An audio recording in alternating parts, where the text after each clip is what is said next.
Protein digestion starts in the mouth with the mechanical ripping apart of the teeth. The salivary glands release saliva and mucus, which lubricate the food. The food, which is called a bolus, is then pushed to the back of the throat and travels down the esophagus to the stomach via peristalsis. The bolus enters the stomach through the cardiac sphincter. Once it enters the stomach, gastrin is released, which triggers the release of gastric juices. Gastric juices are hydrochloric acid, pepsinogen, and mucus. Hydrochloric acid has two roles in protein digestion. It kills the bacteria in the food, creates a pH of 2.5, and activates pepsinogen and turns it into an active enzyme called pepsin. Pepsin digests the proteins into smaller polypeptides.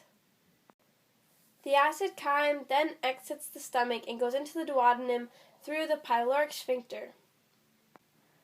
Once in the duodenum, secretin is released, which causes the pancreatic juices to be released into the duodenum. Part of the pancreatic juices is sodium bicarbonate.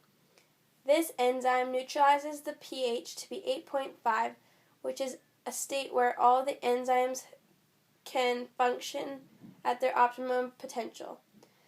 CCK triggers the release of bile and also pancreatic juices.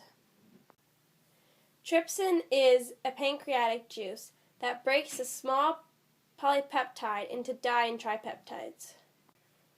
Further along in the small intestine in the jejunum, peptidases, which is an intestinal juice, breaks the di and tripeptides into single amino acids. Now that the protein is in its simplest state, the villi can absorb it into the body. The amino acids travel through the mesenteric capillaries and through the bloodstream. The liver will check if we need energy, and if we do, it will take the amino acids and turn them into sugar. This process is called glucogenesis. The liver will send amino acids to the heart, which will send them to the body cells. Amino acids are used to make proteins we use in the body, to build new cells, grow, repair, and make new proteins like hemoglobin, insulin, and enzymes. So it's very important that our body gets a good supply of amino acids so that all these functions can work properly.